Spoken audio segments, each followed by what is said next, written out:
Technologies के YouTube classes में आपका स्वागत है। आज मैं आपको बीकॉम फर्स्ट ईयर के सब्जेक्ट बिजनेस मैनेजमेंट में डिसीजन मेकिंग के बारे में बताऊंगी।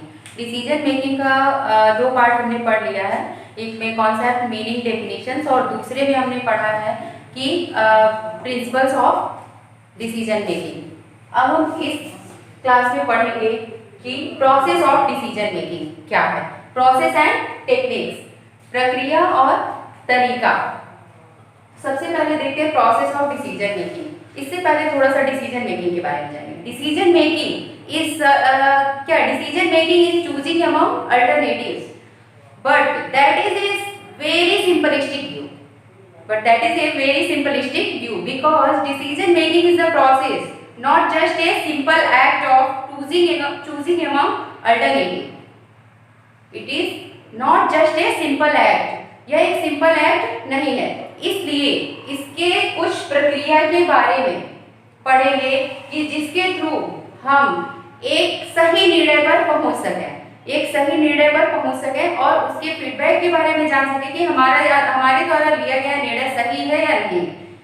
तो आज हम पढ़ेंगे एक ऐसे प्रोसेस के बारे में जो क्या है, scientific process of decision making है। पीटर एफ ड्रकर ने बताया था कि निर्णय पर पहुंचने के लिए एक वैज्ञानिक तरीका, उसमें कुछ स्टेप है, जो 7 स्टेप उन्होंने बताए थे। चलिए पहला देखेंगे, डिफाइनिंग द प्रॉब्लम। पहला स्टेप है डिफाइनिंग द प्रॉब्लम, समस्या को परिभाषित करना। सबसे पहले जहां समस्या है वहीं डिसीजन लेना है, जहां समस्या नहीं है वहां डिसीजन नहीं लेना, वहां निर्णय की जरूरत नहीं है। तो सबसे पहले हम उस समस्या को डिफाइन करेंगे। फॉर एग्जाम्पल कि जैसे हमने एक टारगेट सेट किया था कि हम अपना सेल्स नेक्स्ट ईयर दुगुना करेंगे, बट नेक्स्ट ईयर क्या हुआ, हमारा सेल्स जो है वो दुगुना ना होकर 1.5 गुना ही रह गया, दुगुना नहीं हुआ। तो वो सेल्स दुगुना क्यों नहीं हुआ, उसमें जो भी प्रॉब्लम आए वो किस तरह की प्रॉब्लम आए।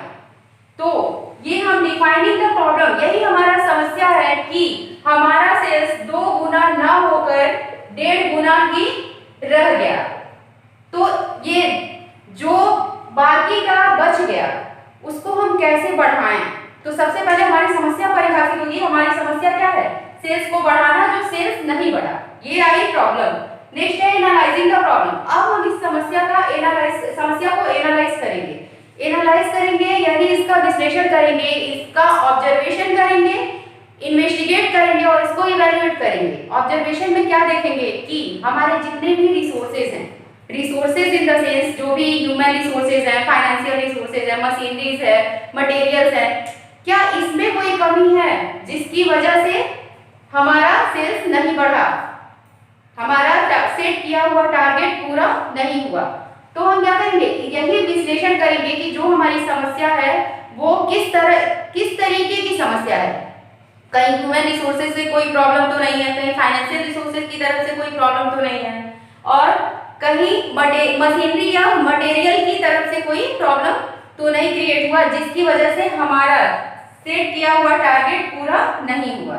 नेक्स्ट हम देखेंगे स्टडी द अल्टरनेटिव सॉल्यूशन। अब हमने यहाँ एनालाइज किया प्रॉब्लम का, जो हमारी समस्या थी। नेक्स्ट हम आए स्टडी करेंगे, अध्ययन करेंगे जो हमारे पास अल्टरनेटिव सॉल्यूशन, उस प्रॉब्लम के सॉल्यूशन के लिए जो भी हमारे पास विकल्प है, alternative in the sense option means विकल्प, तो जो भी विकल्प है उनका हम अध्ययन करेंगे। हमारे पास एक प्रॉब्लम है और इस प्रॉब्लम के सॉल्यूशन के लिए हमारे पास कई सारे विकल्प हैं, A, B, C, D, E, 5 विकल्प है हमारे पास। हमने पांचों का अध्ययन किया, स्टडी करेंगे। थर्ड स्टेप है कि इसका स्टडी करेंगे। ए का हमने स्टडी किया, ए में पता चला कि इसकी तरफ से कोई प्रॉब्लम नहीं था, इसकी तरफ से कोई समस्या नहीं थी। और लेकिन अगर हम विकल्प ए चुनते हैं अपने प्रॉब्लम के सॉल्यूशन के लिए, तो विकल्प ए से हमको बहुत ज्यादा सॉल्यूशन, कह सकते हैं कि एग्जैक्ट सॉल्यूशन नहीं मिल रहा है। विकल्प ए हमको एग्जैक्ट सॉल्यूशन नहीं दे रहा है, हमने इसको कट कर दिया। इसकी स्टडी की हमने इसको कट कर दिया। अब हम क्या करेंगे, प्रॉब्लम ये इस समस्या के समाधान के लिए विकल्प बी है। इसका अध्ययन हमने किया, इसका भी अध्ययन हमने किया, सी का भी, डी का भी, ई का भी, सभी का स्टडी किया। सभी का स्टडी करने के बाद हमने किया क्या किया, इनको इवैल्यूएट किया। इवैल्यूएट में ये देखेंगे कि कौन सा सॉल्यूशन सही है, कौन सा सॉल्यूशन गलत है, या कौन सा सॉल्यूशन उस प्रॉब्लम के लिए फिट नहीं है। तो एक आदर्श सॉल्यूशन की खोज करेंगे इसमें से। तो इस पहला ए को हमने पहले ही कट कर दिया था, बी का स्टडी किया हमने, ये इसको हमने क्या किया कि इसको अभी देखा, अभी क्योंकि सी डी ई का अध्ययन हमने नहीं किया है, तो क्या करेंगे, बी का इवैल्यूएशन करने के बाद हमने इसको सोचा कि थोड़ा बहुत ठीक है, फिर सी का, तो सी बी से ज्यादा सही है। फिर मैंने डी का स्टडी किया तो ये भी कुछ हद तक ठीक है, लेकिन ई को भी मैंने रिजेक्ट कर दिया। अब बी सी डी में से हमने इनका इवैल्यूएशन किया, इनका मूल्यांकन किया, और मूल्यांकन से हमको पता चला कि जो विकल्प बी है वो सबसे ज्यादा अच्छा, इन सी और डी से भी ज्यादा सही है हमारे प्रॉब्लम के सॉल्यूशन के लिए। जिस तरह हमारा सेल्स कम है तो उसको बढ़ाने के लिए विकल्प बी ज्यादा सही है। तो हमने इस विकल्प को किस पे रखा, फर्स्ट पे रखा, इस विकल्प को फर्स्ट पे रखा, सेकेंड पे रखा डी को, और थर्ड पे रखा सी को।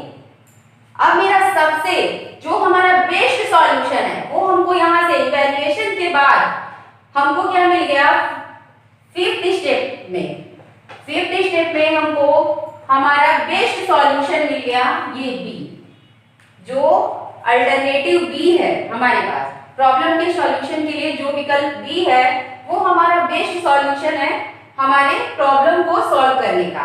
तो बेस्ट सॉल्यूशन को सेलेक्ट हमने कर लिया, सेलेक्ट द बेस्ट अल्टरनेटिव हमने कर लिया इसको। फिर नेक्स्ट हम क्या करेंगे, converting the decision into effective action. अब हम इस डिसीजन को इफेक्टिव बनाएंगे, कैसे बनाएंगे, इम्प्लीमेंटेशन करेंगे, इसमें इम्प्लीमेंटेशन करेंगे, इसको इम्प्लीमेंटेशन करेंगे, इसको कर्मचारी, जैसे इसमें क्या करना होगा कि हमारे द्वारा लिया गया निर्णय हमारे अधीनस्थों को ये होना चाहिए कि उनको पता चले कि ये जो भी हमारे सीनियर, जो भी हमारा मैनेजमेंट जो डिसीजन लिया है वो एम्प्लॉय या उनके अधीनस्थ उनको स्वीकार करें, जो भी सबऑर्डिनेट है उनको स्वीकार करें कि बॉस द्वारा लिए गए निर्णय में हमारा निर्णय भी शामिल है, यानी वो निर्णय सही है। इसीलिए मैकफार्लैंड ने बताया था कि व्यक्तिगत निर्णय लेने की अपेक्षा सामूहिक निर्णय ज्यादा सही होता है। तो इस तरह से हम कन्वर्टिंग करेंगे डिसीजन इनटू इफेक्टिव एक्शन, यानी जो भी डिसीजन हम लिए हैं विकल्प बी को, बेस्ट सॉल्यूशन जो हमारा मिला है उसको हम इम्प्लीमेंट करेंगे। नेक्स्ट है लास्ट, तब तक हम ये डिसीजन प्रोसेस तब तक खत्म नहीं होता या तब तक दोहराया नहीं जाएगा जब तक उसका फीडबैक ना मिले। जो भी प्रॉब्लम का सॉल्यूशन हमने ढूंढा है वो जब तक उससे वो प्रॉब्लम सॉल्व नहीं होती, नेक्स्ट ईयर जब तक हमारा सेल्स 2 गुना नहीं होता है तब तक हमको हम ये नहीं कह सकते कि हमारे द्वारा लिया गया डिसीजन सही है या गलत, सही था या गलत। तो जब तक फीडबैक नहीं मिलता, फीडबैक जैसे ही मिल जाता है हमको पता चल जाता है हमारे द्वारा लिया गया निर्णय सही था या गलत था। तो ये रहा हमारा एक आदर्श प्रक्रिया, इसको कह सकते हैं वैज्ञानिक प्रक्रिया, आदर्श प्रक्रिया या एक सामान्य प्रक्रिया जो सभी तरह के निर्णय लेने में सहायक होता है। तो ये है पीटर एफ ड्रकर द्वारा दिया गया scientific process of decision making. अब हम नेक्स्ट देखेंगे टेक्निक्स और method of decision making. Techniques क्या होते हैं, तरीका, मेथड। तो टेक्निक के बारे में हम पढ़ेंगे, जो तकनीकी है या तरीका है उसके बारे में कि निर्णय का तरीका क्या है, किस तरीके द्वारा निर्णय लिया जा सकता है। अब हम ये देखते हैं जो डिसीजन मेकिंग है वो जजमेंट मेथड द्वारा कैसे, जजमेंट मेथड यानी अनुमानित विधि द्वारा। अनुमानित एक तरीका है कि अनुमानित विधि द्वारा हम क्या करते हैं, निर्णय लेते हैं। एक्सपीरियंस के आधार पर ये निर्णय हो सकता है। इस तरह का निर्णय जो अनुमान विधि में लिया जाता है वो सिंपल होता है, क्विकली लिया जाता है, सिंपल होता है, क्विकली लिया जाता है, और ये बहुत ही इकोनॉमी होता है, यानी मिड वेरी होता है। इसमें ज्यादा खर्च नहीं आता, ये ज्यादा कॉस्टली नहीं होता है, और अनुमानित विधि टाइम टेकिंग, इसमें टाइम कंज्यूमिंग नहीं होता है। नेक्स्ट हम देखेंगे principle of management method, principle of management method, जो प्रिंसिपल ऑफ मैनेजमेंट है इसमें जो मैनेजमेंट के कार्य हैं वो कार्य डिफाइन करते हैं कि हमको किस तरीके से निर्णय लेना है। प्लानिंग हमने कर लिया, प्लानिंग के बाद जस्ट प्लानिंग में जो भी प्लानिंग द्वारा सेट किए गए ऑब्जेक्टिव में जो जिस भी तरह की प्रॉब्लम होती है उसी तरह से हमको डिसीजन लेना पड़ता है। नेक्स्ट हमारा है सिस्टम मॉडल मेथड, यानी system model method. System model method में क्या होता है, डिसीजन लेने के पहले एक प्रतिरूप तैयार करते हैं। इसमें डिसीजन लेने के पहले एक प्रतिरूप तैयार करते हैं कि और उस प्रतिरूप के अकॉर्डिंग हम ये सेट करते हैं कि कस्टमर को हमारे कस्टमर को क्या चाहिए और उस कस्टमर के अकॉर्डिंग हम निर्णय लेते हैं। नेक्स्ट है हमारा बिहेवियरल मेथड। जो बिहेवियरल मेथड है ये हॉचिंसन ने बताया था कि निर्णय की व्यवहारिक विधियां जो निर्णय का बिहेवियरल मेथड है वो फ्यूचर डिसीजन मेकिंग प्रोसेस में डायरेक्शन के रूप में डायरेक्शन प्रदान करता है। जो बिहेवियरल मेथड है वो फ्यूचर डिसीजन मेकिंग प्रोसेस में फ्यूचर निर्णय भावी निर्णय प्रक्रिया में ये क्या करता है, दिशा निर्देशन देता है, डायरेक्शन प्रदान करता है। नेक्स्ट है हमारा ह्यूरिस्टिक मेथड। ह्यूरिस्टिक मेथड क्या होता है, अंतर्बोध तरीका। अंतर्बोध तरीका में क्या होता है, जो ह्यूरिस्टिक मेथड होता है इसमें क्या होता है, ये ह्यूरिस्टिक मेथड इन दोनों का मिश्रण है। ये दोनों तरीका यूज किया जाता है ह्यूरिस्टिक मेथड में, system and behavioural method. Next है हमारा economic and financial method. Economic and financial method में क्या होता है, देखिए ये पूरी तरह बेस्ड होता है, जैसे फाइनेंस पे बेस्ड होता है, जैसे कितना हमारा प्रॉफिट है पूर्ण प्रॉफिट पे बेस्ड होता है ये तरीका। किस तरह का प्रॉफिट है उसी तरह का हम डिसीजन लेंगे, जिस तरह का हमारे यहाँ इनकम है उसी तरीके से हम डिसीजन लेंगे, जिस तरह का इन्वेस्टमेंट है उसी तरीके से हम क्या करें डिसीजन लेंगे। इस मेथड में बेस्ट अल्टरनेटिव का सिलेक्शन इस मेथड के द्वारा बेस्ट अल्टरनेटिव का सिलेक्शन किया जा सकता है, क्योंकि फाइनेंस को हम मानते हैं finance is the life blood of business. ये क्या है, जीवन रक्त है, किसी भी व्यवसाय का जीवन रक्त है फाइनेंस। तो इस तरीके द्वारा इकोनॉमिक यानी आर्थिक और वित्तीय तरीके द्वारा एक सही निर्णय बेस्ट अल्टरनेटिव का चुनाव किया जा सकता है। नेक्स्ट है स्टैटिस्टिकल मेथड। स्टैटिस्टिकल मेथड में क्या होता है, प्रोबेबिलिटी मेथड से, सैंपलिंग मेथड से, हाइपोथेसिस के द्वारा, प्रोबेबिलिटी हाइपोथेसिस सैंपलिंग मेथड के द्वारा हम क्या करते हैं डिसीजन लेते हैं। जब तक हम हाइपोथेसिस नहीं करेंगे, सैंपलिंग नहीं करेंगे, तब तक हम अपने बिजनेस ऑर्गेनाइजेशन के लिए एक अच्छा डिसीजन नहीं ले सकते। इन सब का स्टडी करना बहुत ही आवश्यक है। नेक्स्ट है स्पेशलाइज्ड मेथड।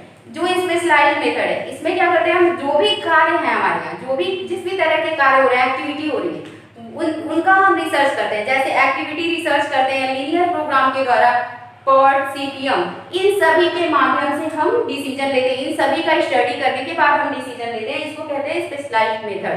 इसी तरीके से हम क्या करते हैं, अगर हम इन तरीके को अपनाते हैं अपने डिसीजन में, तो हमारा डिसीजन एक सक्सेसफुल डिसीजन या और उसको कह सकते हैं कि वो मैक्सिमम हद तक सही निर्णय हो सकता है। जैसे कि कहा गया कि डिसीजन में भी पॉजिटिव और निगेटिव, पॉजिटिव भी हो सकता है निगेटिव भी हो सकता है। जब तक उसका फीडबैक नहीं मिलेगा तब तक हम उसको ये नहीं कर सकते कि वो पॉजिटिव है या निगेटिव है।